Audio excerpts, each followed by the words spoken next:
The scent of rain on hot asphalt always takes me back to my mother. It was her favorite smell, a sign of renewal, she'd say. For the past 5 years, since she passed, that scent has been my only inheritance. My real inheritance, the one written in ink and bound by law, was stolen.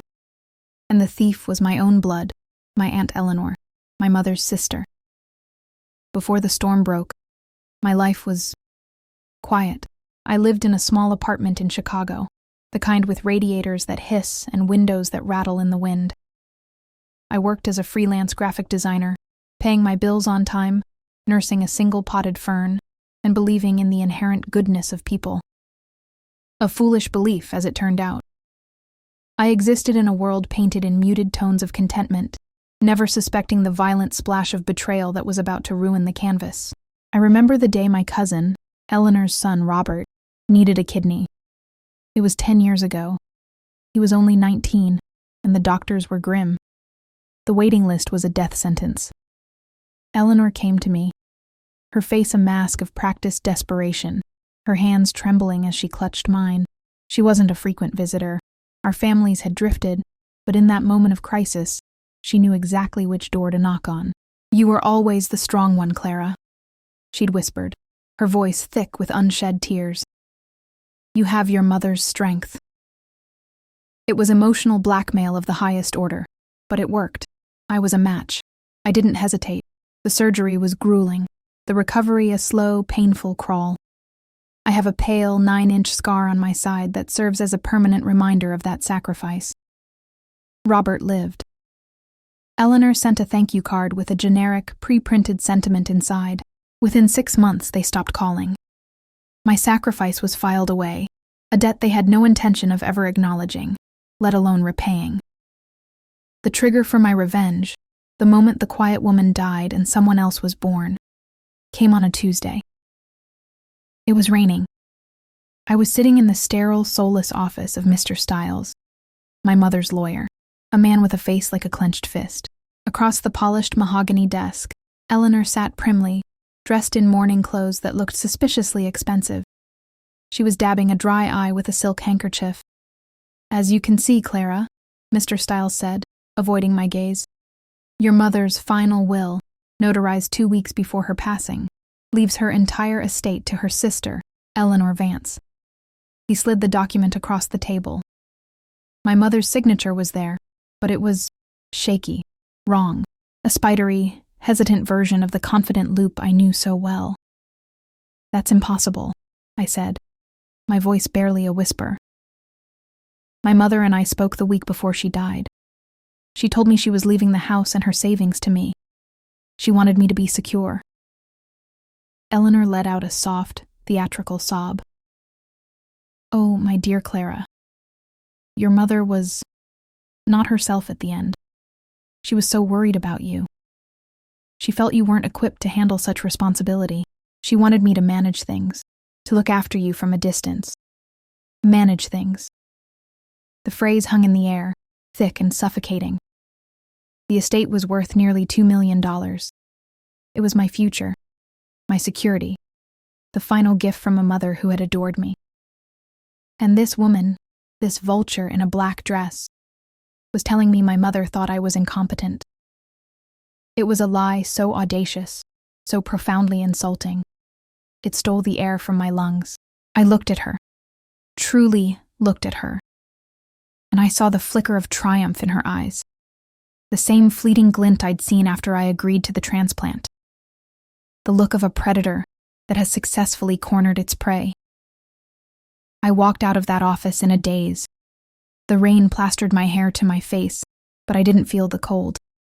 A fire was building inside me, a furnace fueled by years of casual disregard, and a final unforgivable act of greed. That night, I didn't sleep. I sat in my dark apartment, the city lights painting shifting patterns on the wall, and I planned. The quiet, accommodating Clara was gone. She had been buried under the weight of a forged signature and a decade-old scar. My first move was small, almost petty, but calculated. I knew Eleanor's greatest pride was her position on the board of the city's most prestigious charity, the Children's Foundation. Her social standing was everything. I spent 2 days crafting an anonymous email. I didn't make wild accusations. Instead, I posed innocent, concerned questions. I sent it from a disposable account to the other 7 board members. It read, "I am writing with a heavy heart concerning the recent estate settlement of the late Evelyn Hayes. I was a close friend of hers. I am just so surprised to hear her only daughter was left with nothing, especially when her aunt, board member Eleanor Vance, inherited the entirety of the estate. I know Eleanor is a pillar of our community, so I am sure there is a simple explanation. I just worry about the optics, as Evelyn had expressed such different intentions to me personally. I pray this is all a misunderstanding." It was a simple seed of doubt, planted in the most fertile ground imaginable, the world of high society gossip. I didn't accuse. I just worried. The first crack in the marble facade of St. Eleanor was made. The game had begun. Ask T2. The escalation of the conflict. The email landed like a perfectly timed grenade. 3 days later, I received my first sign of impact. It came in the form of a frantic, almost unhinged voicemail from Eleanor. "Clara, what have you done?" she shrieked, her voice stripped of its usual melodic composure. "People are asking questions. Carol from the foundation called me. She was fishing. You need to stop this. You are playing with fire you do not understand." The panic in her tone was a balm to my raw nerves. It was the first time I had heard her sound anything other than condescendingly serene. I saved the message. It was a trophy. The initial consequence was a ripple, not a wave, but it was enough. The other board members, paragons of public virtue and private gossip, began to distance themselves. A chill in the air at a luncheon, an unreturned phone call, a canceled meeting. For a woman like Eleanor, whose entire identity was built on the perception of others, this social frost was a special kind of hell. Her world was one of appearances, and I had just smeared a layer of filth across her carefully polished mirror. But I had underestimated her ruthlessness. Her panic quickly curdled into venom. The counterattack was swift and brutal. She couldn't fight me on the facts of the will. Not yet. So she attacked my character. She began a whispering campaign among what was left of our extended family and my mother's old social circle. The narrative she spun was a masterpiece of malicious fiction. I was painted as unstable, greedy, and ungrateful. She twisted my quiet life into evidence of my failure. My freelance career was a sign I couldn't hold down a real job. My small apartment was proof of my irresponsibility. She even dredged up a difficult breakup from my college years, reframing it as a sign of my emotional volatility. The most cutting blow came when she weaponized my sacrifice. She told everyone that I had been resentful about the kidney donation for years, that I had tried to use it to manipulate Robert, and that my current vendetta was just the latest chapter in a long history of bitterness. She turned my gift of life into a stain on my character. Her poison worked. My phone, which had been silent, began to ring with calls from concerned relatives. "Clara, Eleanor told me you've been having a hard time," my Uncle Frank said, his voice oozing with false sympathy. "She's just trying to protect your mother's legacy from your erratic behavior." Each call was a fresh stab. They didn't want to hear my side. They had already accepted Eleanor's fiction because it was easier, more dramatic. This was my lowest point.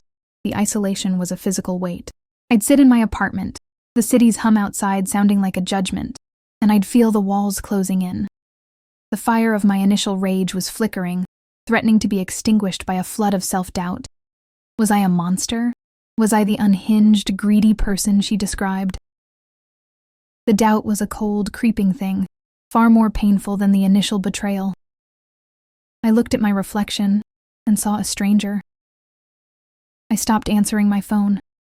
I stopped checking my email. I just stopped. For 48 hours, I existed in a gray fog of despair, Eleanor's voice echoing in my head, telling me I was nothing. Then, On the third day of my self-imposed exile, a crisp white envelope appeared under my door. There was no return address. Inside was a single sheet of high-quality stationery and a business card. The card simply read, "Arthur Pembroke, Private Investigator." The note was handwritten in precise, elegant script. It said, "Miss Hayes, I was Mr. Styles's personal assistant for 15 years. I resigned 2 months ago. I know for a fact that he keeps a private digital ledger, a record of every unethical shortcut and backroom deal he's ever made. He calls it his insurance policy. I believe entry number 712 might be of particular interest to you. Your aunt is not the only one who is greedy. Mr. Pembroke is a friend. He is discreet, and he is the best. He can help you get what you need." It was signed simply, "A Friend of Evelyn." The note was a lifeline, a jolt of electricity. Someone else knew. Someone else saw the truth. I wasn't crazy. I wasn't alone. The ally I never knew I needed had materialized from the shadows.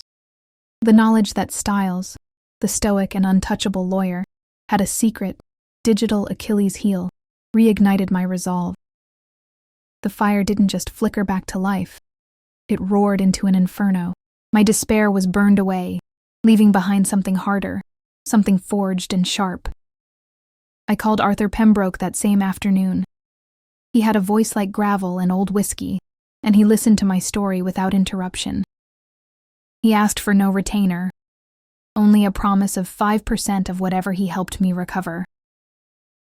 "I don't like bullies, Miss Hayes," he said, "and I have a particular dislike for crooked lawyers. Consider me on your team." The final piece of the second act fell into place a week later. As Pembroke began his quiet, methodical work, I received a call from a neutral party, my mother's pastor, Reverend Michael. He was a kind, gentle man, clearly uncomfortable with his role as a go-between. "Clara," he began, his voice soft. "I spoke with Eleanor. She is deeply distressed by this conflict. She wants to make peace." I stayed silent, letting him continue. "She has made an offer," he said, clearing his throat. "Out of the goodness of her heart, and to honor your mother's memory, she is willing to offer you a sum of $50,000 to resolve this matter and put it behind you both." $50,000. A pittance. Hush money. An insult wrapped in a thin veil of piety. I let the silence stretch for a moment, the hum of the refrigerator the only sound in my apartment. The old Clara would have been intimidated, perhaps even tempted by the offer to make the pain stop, but the old Clara was dead. "Reverend Michael," I said, my voice as calm and cold as a frozen lake, "please deliver a message back to my aunt. Tell her that my mother's dignity is not for sale. Tell her that my security, the one my mother intended for me, is not negotiable." I took a breath. "And tell her that justice is not a commodity that can be bought for $50,000. This is no longer about the money. This is about the truth. I will not be silenced, and I will not be bought. There will be no negotiation. There will only be a reckoning." I heard the Reverend take a sharp breath. I see. I will pass that along." After I hung up the phone, I felt a profound sense of clarity. The path ahead was clear. Eleanor had tried to isolate me, to break me, to buy me. She had failed on all counts. Now, with an ally in my corner and the scent of the enemy's fear in the air, I was no longer defending. I was attacking, and I would not stop until I had torn her entire world down to the studs. Act the third, the climax of revenge. The stage for the final act was the annual Gala for the Children's Foundation, Eleanor's crowning social event of the year.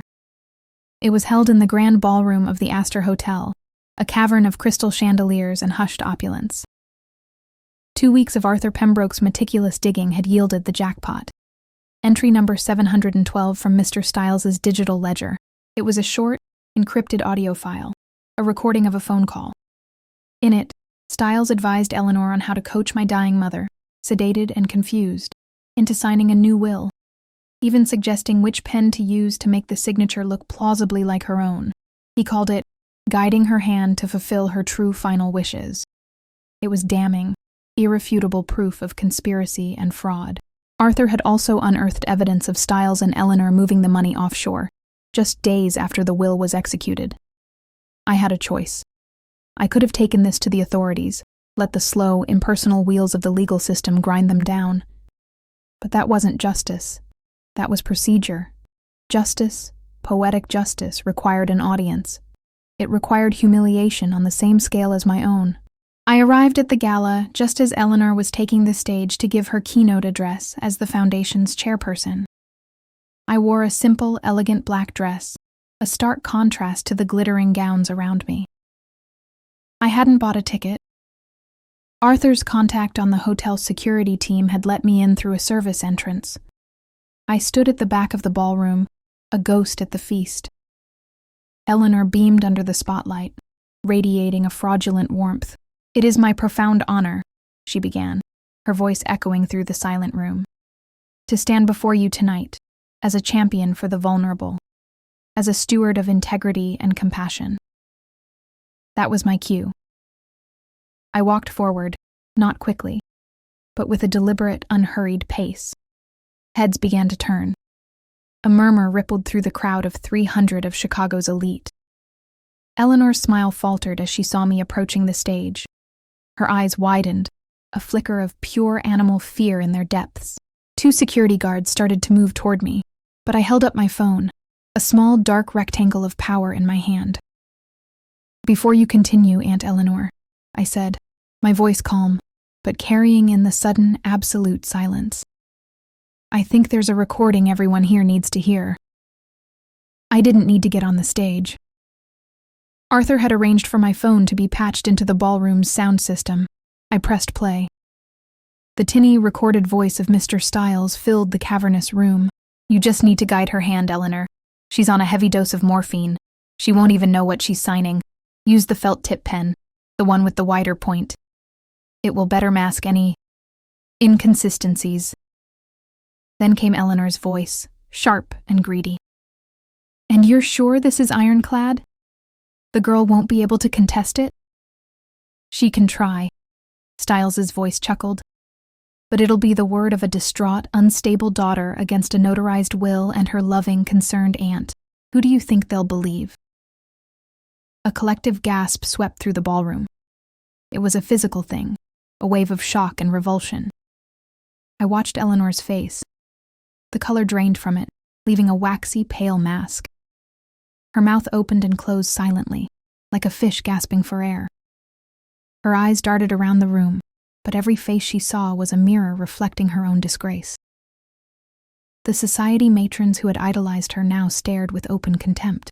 Mr. Davies, the foundation's president, who stood beside her on the stage, took a slow, deliberate step away from her, his face a mask of cold fury.